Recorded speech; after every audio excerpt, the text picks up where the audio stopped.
네, 안녕하세요. 윌입니다. 오늘은 10월 2일 토요일이고요. 마침 금요일 날 장이 이제 플러스로 마감해서 여러분들도 저도 기분이 괜찮을 것 같습니다. 그래서 지금 이제 오늘 얘기해 드릴 것은 이제 QQQ하고 S&P, 뭐 QQQ에 관계된 다른 ETF를 통해서 이자율 있죠. 연준에서 하는 뭐 영어로는 Fed 펀드 레이시라 그러죠. 그래서 이 패드의 이자율이 어떻게 바뀔 거냐에 따라서 이제 앞으로 S&P나 뭐 그다음에 이제 나스닥 100이나 이런 게 좀 어느 게 더 좋을까 이런 얘기 있지 않습니까? 지금은 이제 이자율이 오르면 기술주가 좀 안 좋다 이런 얘기가 들어서 뭐 이제 배당주로 가야 되느냐 뭐 이런 얘기가 있지 않습니까? 그런데 역사적으로 보면 그게 이제 계속적인 현상인지 일시적 현상인지 이런 거 보려 그러면 이제 그걸 따로 추종하는 뭐 QQQ나 SPY 이런 거 가지고 비교해 보면은 알 수가 있겠죠. 그래서 그런 작업을 오늘 하려고 합니다. 그래서 이제 지금 보시는 것은 History of the Fed Fund Rate since 1979이죠. 그래서 이 역대 페드 의장들의 키하고 그 다음에 그 이 페드 펀드 레이트 이제 그러니까 페드 이자율하고 비슷했다는 거죠. 그래서 보시면은 1979년도에서 87년도 사이에 페드 의장 하셨던 폴 보커는 6인치 6피트 7인치였습니다. 그래서 키가 굉장히 크셨죠. 그래서 이자율 굉장히 높였습니다. 이때가 이제 레이건 대통령 때 이분이 이제 이자를 올려가지고 물가를 잡죠. 그러면서 이제 레이건이 신경제를 이제 대처 수상하고 같이 시작할 수 있는 그런 계기가 됩니다. 강한 달러 이런 얘기도 나오고 그때가 이제 이때입니다. 그래서 이제 레이건 대통령이 스타워즈도 부르짖고 강력한 미국을 부르짖을 때였죠. 그리고 1987년도부터 2006년도까지 아주 장기 집권했죠. 그린스펀이 5피트 11인치입니다. 그래서 이분이 이제 그 다음에 좀 키가 작았죠.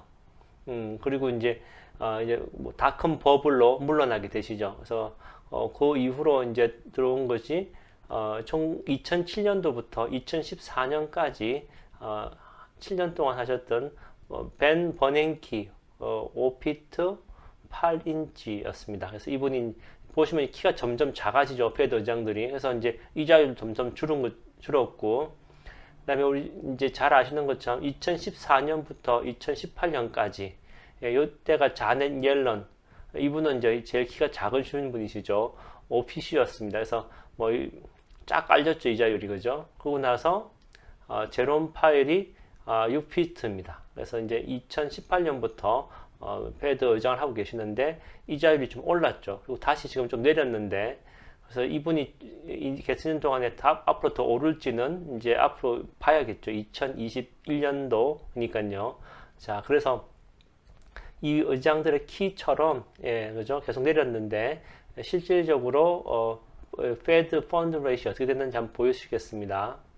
자, 지금 보시는 화면은 Fed Fund Rate라고 이렇게 이제 구글에 치시면 이 웹사이트를 찾을 수가 있으십니다. 그래서 이제 FRED 이렇게 해서 나오는데 1955년도부터 이제 오늘까지의 Fed Fund Rate는 즉 Fed 이자율이죠. 이자율의 변동이 나오고 아까 보셨던 이때가 폴 보커 시대로 시작해서 파월 의장까지의 시대까지 와 있는 겁니다.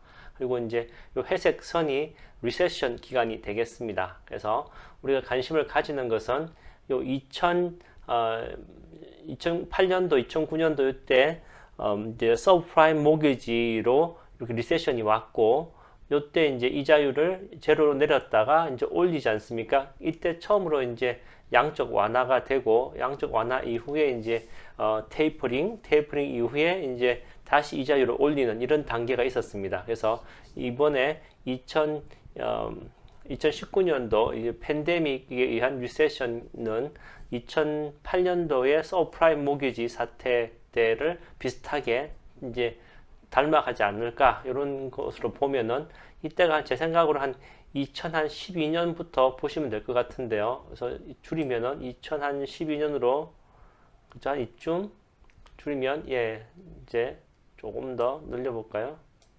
예, 2012년부터요 여기 보실 수가 있습니다. 그래서 이때 펀드 레이시 0.8 오다가 0.1 쭉 가죠. 그러다가 이제 이자율이 오른다는 얘기가 있으니까 올랐던 겁니다. 그래서 그러다가 좀 더 기다려야 되나 봐. 왜냐면 경기가 안 좋아졌죠, 다시. 그래서 0.09 가다가 쭉 유지하다가 다시 0.1대가 나옵니다. 그러다가 좀 유지되고 나서 이자율이 오르기 시작합니다.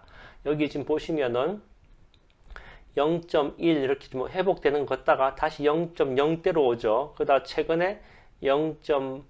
이렇게 1 가다가 다 0.9 이렇게 0.8 이렇게 내려옵니다. 그래서 여기서 보시는 것처럼 이제 이 이자율 기반이 0.1 이렇게 쭉 유지가 되면 그러면 이제 어느 정도 이 이자율이 오를 시동이 걸리는 거죠. 그래서 이제 보시면은 지금은 이제 이런 단계를 지나서 다시 이제 이런 단계 지나겠죠. 그러다가 다시 0.1 이렇게 가는 단계가 있을 것 같은데 요때가 이제 서서 시동이 걸리는 거죠. 그러다가 이제 탁 튀는 건데 그래서 한 2014년 1월 달부터 이 이자율 오를 거에 대비해서 이제 시장에 이제 루머가 있고 그다음에 그것도 변동성이 생기고 이러지 않습니까? 그래서 그런 걸 생각하면은 2014년 1월 달부터 해서 이제 이 다른 지수들을 대표하는 ETF를 서로 한번 비교해 보면 어떨까 생각합니다. 자, 지금 보시는 것은 이제 인베스코에서 하는 QQQ죠. 나스닥 100 지수입니다. 그래서 2014년 이제 초부터 시작해서 이 날짜 보시면 2013년 12월 31일이니까 2014년부터 시작했다고 보시면 되고 오늘까지의 나스닥 100 지수의 변화 차트입니다. 그럼 여기다가 이제 뭐 다우를 한번 차트 세팅이 제 마음대로 안 돼서 그냥 10년으로 해서 여기 보시면 10년 있죠. 10년으로 해서 보겠습니다. 그러면 이제 2011년 10월부터 2021년 이제 10월 1일까지 해서 10년치 차트를 보는 게 지금 이 차트 세팅이 잘 바꾸기 어려워서 이렇게 해보겠습니다. 일단 이렇게 했을 때 먼저 이제 QQQ하고 그 다음에 나스닥하고 한번 비교해 보겠습니다. 그래서 이 QQQ가 나스닥 100 지수를 추종하는 것이긴 하지만 똑같진 않겠죠. 그래서 이 보시면 나스닥 100이 503% 지난 10년 동안 증가할 때 나스닥 100 지수를 추종하는 QQQ는 586% 사실은 나스닥보다 좀 성적이 또 한 80% 더 좋은 겁니다. 그래서 요거 이제 하나 이제 모르셨던 분들은 이제 새로우실 거고요. 그다음에 또 하나씩 비교해 보면 다우를 한번 해보겠습니다. 다우 지수제건 자체가 214% 성장했군요. 그 다음에 지난 10년 동안 S&P를 비교하시면 S&P는 여기 285 그래서 다우가 214 S&P가 285 그 다음에 나스닥이 503 그 다음에 QQQ가 586 그래서 이제 이렇게 지난 10년 동안 수익률이 표시가 납니다. 그러면은 나스닥 S&P 500을 추정하는 SPY를 하면은 그러면 이제 이 S&P하고 얼마 차이 나는지 한번 보여드리겠습니다. 여기 보시면은 S&P를 추정하는 SPY는 S&P 500이랑 거의 똑같죠, 그죠? 그래서 이 S&P 500하고 SPY하고는 거의 차이가 없는데 나스닥하고 QQQ하고는 이렇게 차이가 난다. 이 정도 그냥 상식적으로 알고 계시면 되겠습니다. 자, 그러면 이제 날짜 조정을 다시 해서 12월 31일 2013년이니까 2014년을 보시면 되겠죠. 그래서 오늘날까지의 똑같이 이 4개 지수, 이게 다우, 그 다음에 다우가 이제 107%, S&P나 SPY는 같았죠. 그래서 135%, 그 다음에 나스닥이 248%, 나스닥 100을 추종하는 QQQ가 309% 상승을 이제 보실 수가 있고요.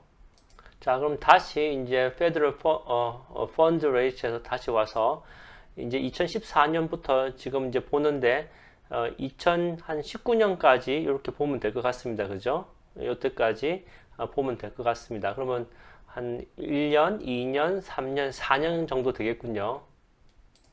자, 여기 보시면은 이제 지금은 계속 이제 2014년부터 지금까지인데 참고로 이제 이 차트 바꾸기 전에 기간 바꾸기 전에 보시면은 요때가 이제 팬데믹 사태죠. 2020년 팬데믹 사태고 2019년 요 연말에 2018년 요 연말에 있었던 것은 크리스마스 때 굉장히 많이 내린 적이 있었습니다. 요때가 이제 우리가 눈에 띌 정도고 요때가 이제 이자율 변동할 것 같은데 제가 이제 기간을 줄여서 한번 확대해 보겠습니다.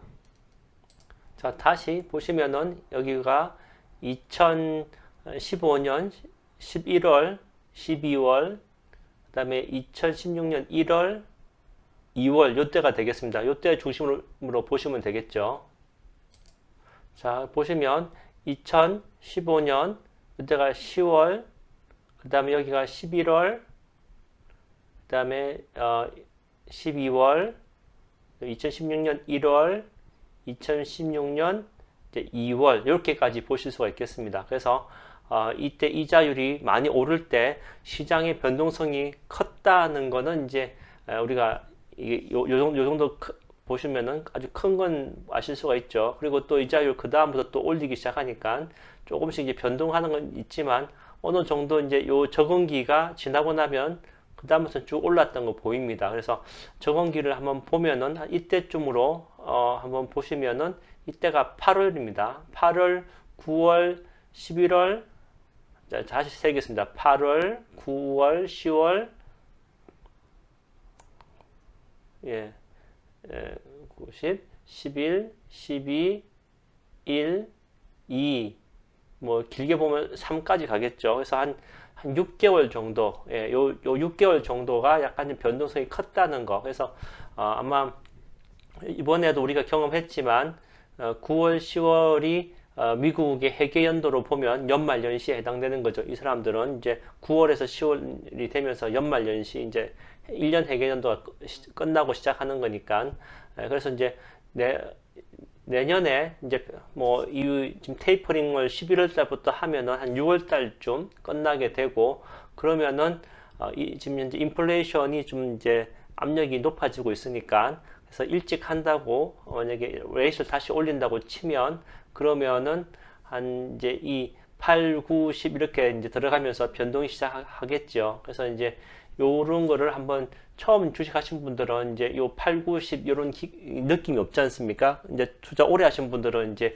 계절적인 이런 변화에 대해서 이제 좀 익숙해졌을 건데 처음 투자하시는 분들은 이제 8, 9, 10 이렇게 내년 달력에 뭐 이렇게 좀 빨간 표시를 해 놓으시든지 이제 8월달 시작할 때 이자율 오르면서 변동성이 있을 수 있다. 아니면 이자율이 없어도 똑같아도 저기 해계년도 때문에 또 변동성이 있을 수 있다. 이렇게 하나 적어 놓으시면 내년 8, 9, 10 보내시기 좋으실 것 같고 이제 이자율이 오른다고 치면 이제 지금 보시는 것처럼 이런 구간을 지나게 될 것이다. 이렇게 이제 예측하실 수가 있고 그리고 이제 이 또 하나는 그냥 우리가 보통 개인 투자자들이 또 사고 팔기 뭐 이때 사고 이때 팔고 뭐 이렇게 하실 수 있죠. 그죠? 이때 샀다가 이때 팔고 이렇게 하실 수가 있는데 그런 타이밍은 좀 그죠? 맞추기 힘들죠. 그래서 아예 그죠? 아재 연초부터 그냥 사놓고 그냥 가만히 있으면 그죠? 연초에 산 것보다 많이 오르지 않습니까? 그래서 그냥 분할 매수 그냥 꾸준히 하시는 게 저는 좋다라고 생각하고 좋은 종목 있으면 그때 마음에 들 때 뭐 이동 평균선 보고 사놓고 그냥 두는 게 저는 좋다고 생각됩니다. 그래서 요렇게 해서 이제 요 이자율 내년에 바뀔 때, 그다음 회계연도 바뀔 때, 요때가 내년도 아마 이런 식의 패턴을 가질 것 같다 하는 것까지 말씀드리고 시간이 이제 녹음된 영상이 좀 됐으니까 다음으로 이제 QQQ에 또 여러 이제 이 좀 파생보다 저는 시스터들이 있죠. 비슷한 것도 있는데 그런 거 한번 비교해 보는 시간을 가지겠습니다.